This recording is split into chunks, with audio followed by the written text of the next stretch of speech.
Hi, this is Jacqueline with Nickel and Dime Decor. And look at this cutie, what we're going to make today. So simple, but yet so pretty. It's my 4th of July pillow. And it won't take you 30 minutes to make it after you've put your rows together. So join me and I'll see you back in a minute. Okay, let's get started here and talk about our 4th of July pillow. I make all of my decorative pillows with an envelope back. You see it opens. You put your pillow form in there, and therefore you can take this off and wash it anytime. And you can't wash these pillow forms, they'll disintegrate and come apart. But you can wash the covers. But how dirty do they get just sitting on the couch? But this is one that I made. And it's just got a piece of batting behind it. See, and that's what I'm going to do with this 4th of July one. Gives it a little stiffer stability. It depends upon your fabric. If your fabric's pretty sturdy, you might not need the batting. But I'm going to put a batting on this one for sure, because this is a very thin little piece. But I take whatever I have and want to get rid of, because nobody's ever going to see this. And I use it, and I cut it out. I'm making a 16-inch pillow form. So I cut this out 16.5 by 16.5. Because I want a good 1/4-inch seam here, there, here, and there, and it will end up 16.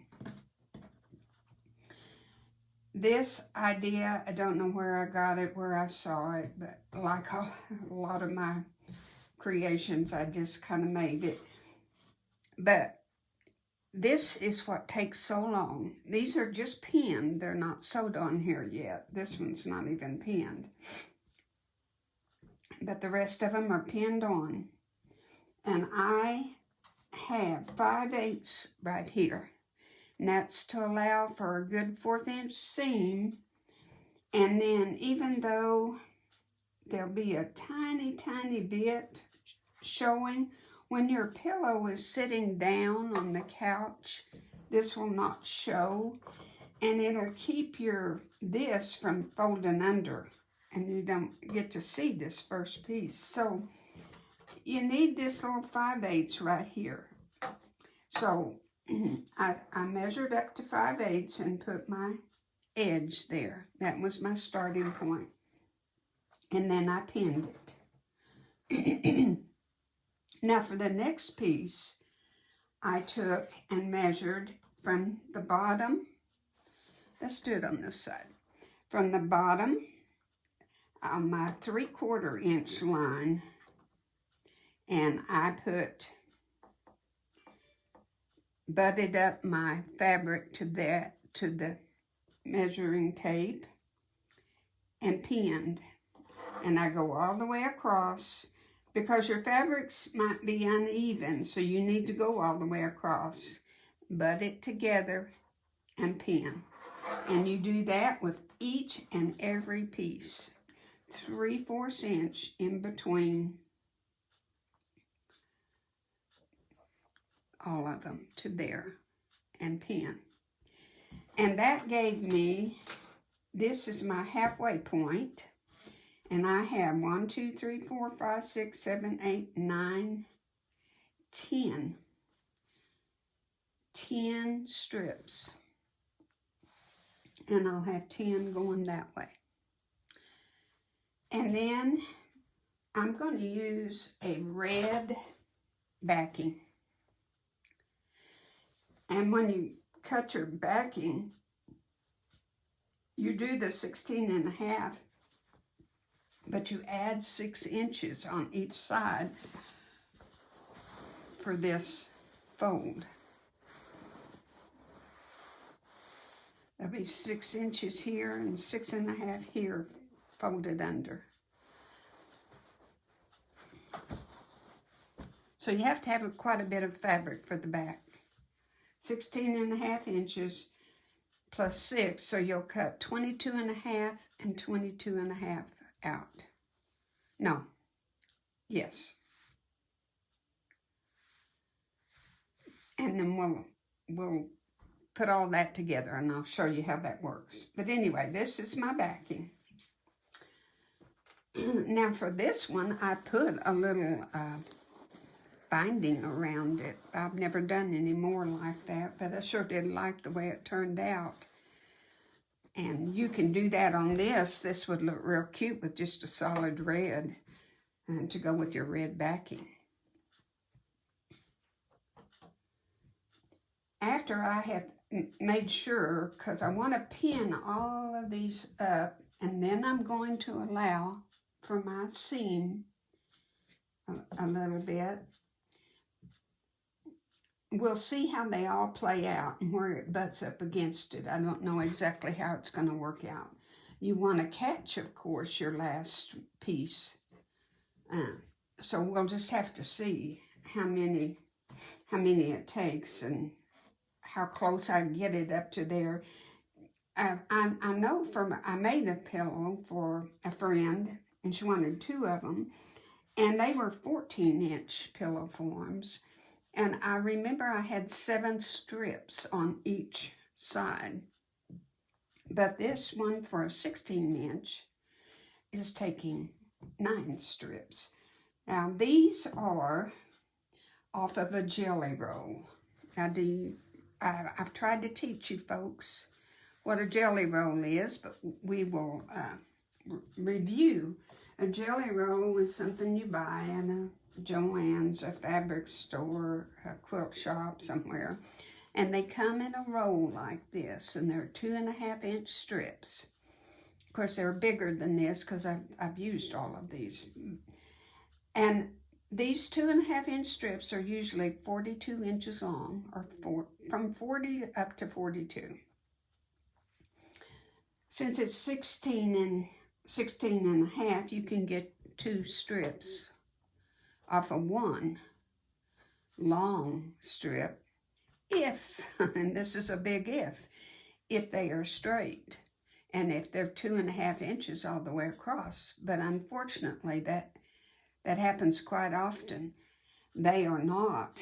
And like for instance, this piece, I had to cut it right flat dab in the middle of the strip to get it 2.5 inches across even. And that was a big waste, but I wasn't ever going to use this jelly roll really for anything except a pillow. So it's okay. But you can't just assume that your pieces are 2.5 inches all the way across. So you'll have to check that and do the math and get your 16.5-inch piece where you've got 2.5 inches all the way across. It's a little aggravating, I know, but that's just the way it is with jelly roll strips. You just do not know. And then this piece, you could, if you have a fat quarter, I've tried to teach you about a fat quarter. It's an 18 by 22 inch piece. And that way you can cut your 16.5 out of it. Of course, if you're a person that has fabric, just cut a 16.5 by 16.5. Now I'm going to cut a 16.5 by 16.5 piece of batting and put it back here because, like I say, this is a very flimsy, real thin fabric. And I don't want that, and it's going to be heavy on this. This is going to weight it down. So I want a batting piece behind it. And then what I'm going to do is I'll just pin this up and sew this a little 1/4 inch seam and sew it down. Then pull this one back, pull this one up, and do a 1/4 inch seam. It's so simple. This is the hardest part, is getting this all laid out. And like I say, if you have a 14 inch, you're going to need less strips. but you have to lay them all out to see where you're at. And what I want to do is start over with my color scheme and use a blue. I don't think I have one cut out here, but I'm going to start out with this and start all over. And I'll have the same color scheme going up. Not that anyone would ever notice if there was a strip gone or anything, but it's more pleasing to the eye if you do that. And then after I get it all sewed and all put together, I'll come back and we'll do the back piece, which is the two pieces that make the back. And I think it takes a good 10 minutes to put the back on. We have to hem the sides a little and pin it, and then you just lay it right sides together and sew the whole thing. Because see, you don't have to worry because your opening is right here. Your envelope opening will be right there. And all you got to do is turn it. You got to remember, since you're putting it right sides together and then you turn it, why, that's all you do. And then stick your pillow in there and it's done. That's why I don't make pillows with it any other way. This is just too simple. It's good for a beginner, but it's also good for people that have sewn a long time too, because it makes you not afraid to make a pillow. It's just too easy. So I think that I have laid the foundation out, and I thought about halfway putting a big old fat piece of what do you call it, the zigzag tape, not bias tape, but rickrack. I really thought about putting a great big old piece of red rickrack right here and then starting again. And I don't know, I'm still thinking on that.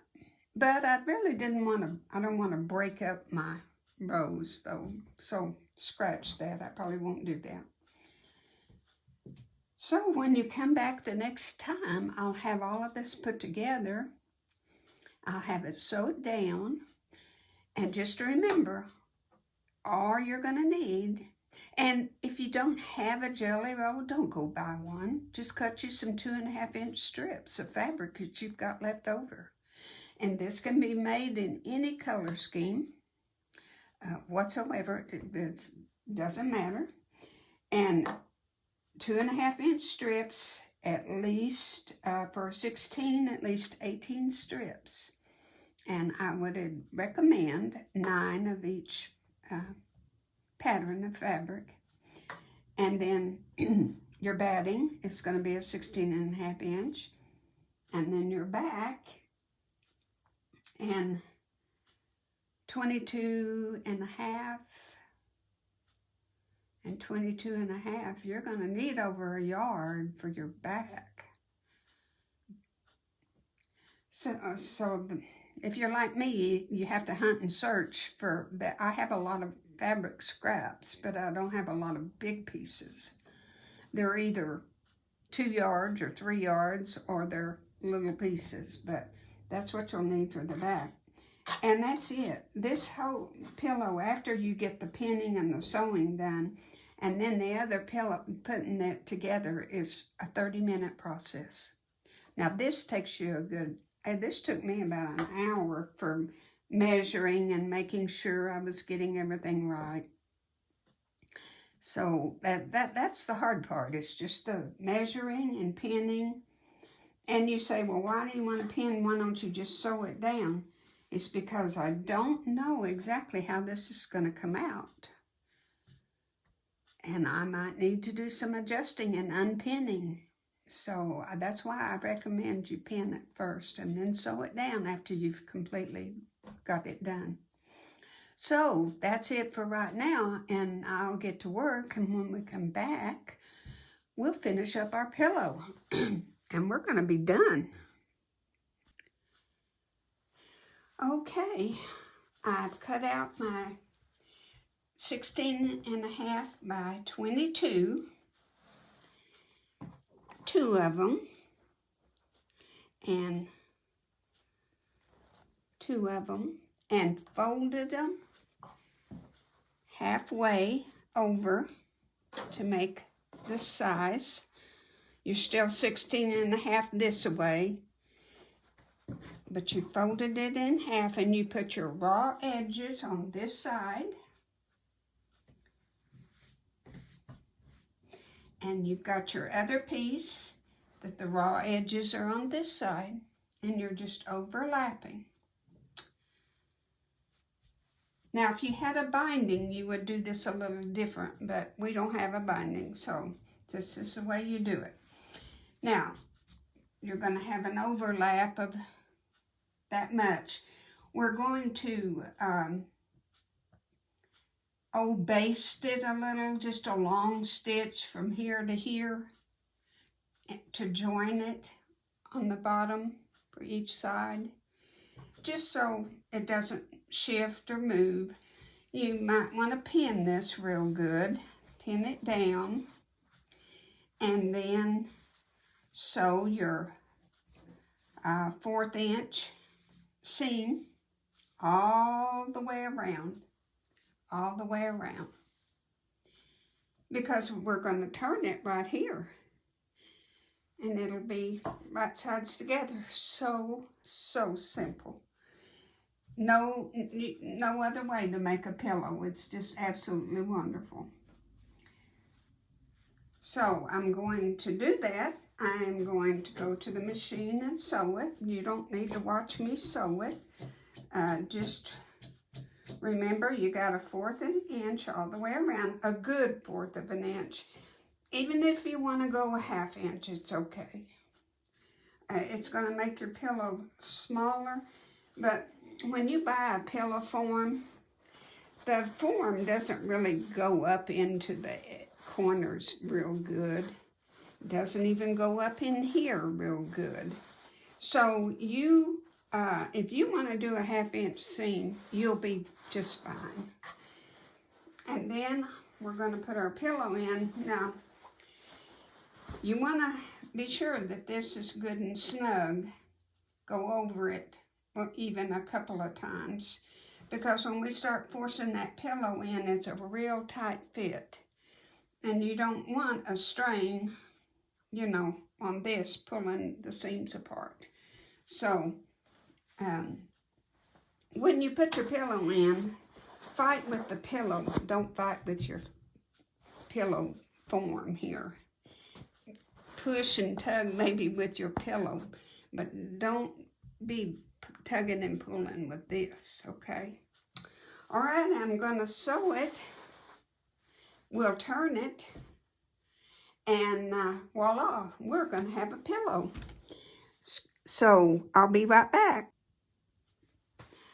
Okay, it's all sewed together, and I double stitched 1/4 inch of a way, and then I made a 3/8 inch seam. I just decided that's what I was going to do.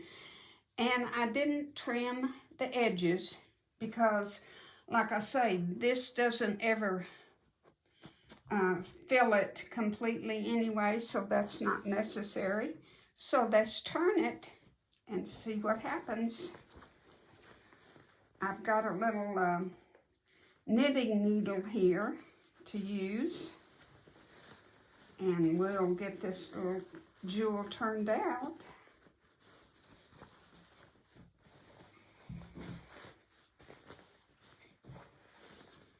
And we will have us the cutest pillow that you ever did see.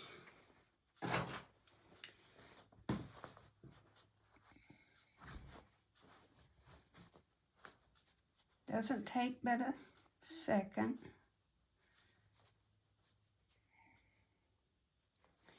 And you know, I should have Now, it'll clear out. And then we'll go over here and get this one pushed over.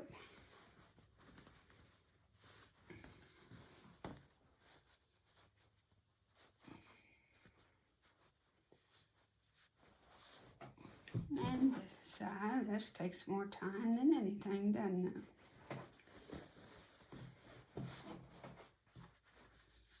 Just pushing up your corners just takes a little bit of time.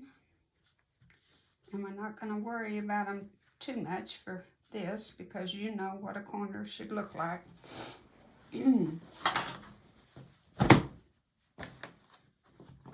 It'll need a little bit of pressing.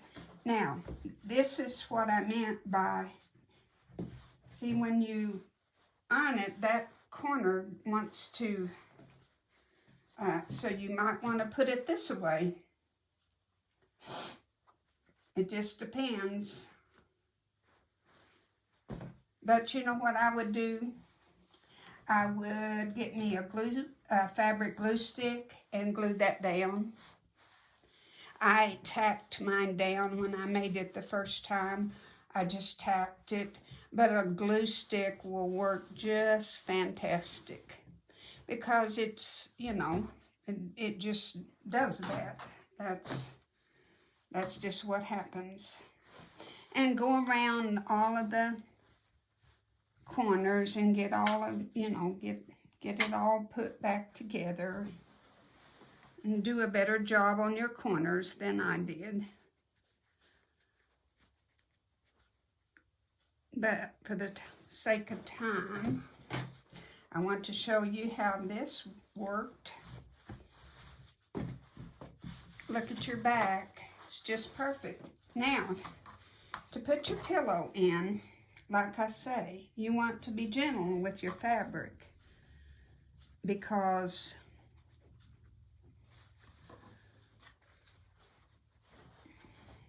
I sure don't want to tear my pillow up. So, push it in through your opening with your hand as far as you can push it. Just gently push, push, and push. Then push it down, and hold it and bring this other piece up. And gently, gently, gently shove it under there. Then you'll have to work with your hand a little bit. Get it all shaped. Then turn your pillow. And looky there. Put the camera up a little bit. Is that not a cutie? Oh, I love it, and I'm going to be real proud of it after I get this glued down with a little bit of fabric glue. I just love it. I hope you do too. Took us maybe 30 minutes, well, not counting the layering it.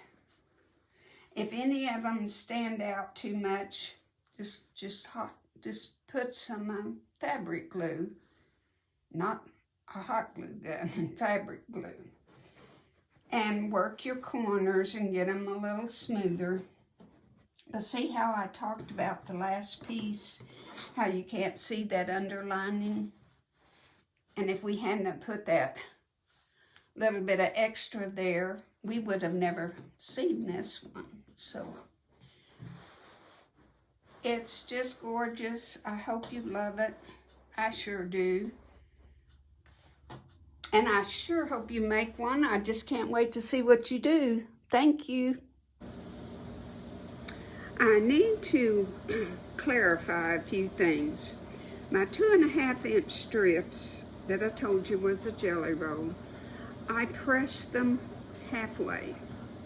They become 1 1/4 inch strips, okay? I've neglected to tell you that because I guess I assumed you could see that.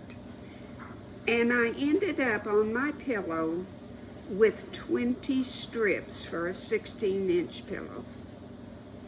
So, don't want to lead you astray, and I needed to clarify that for you, so don't ever want to lead you astray. So that's all. I just wanted to add that to it. Thank you.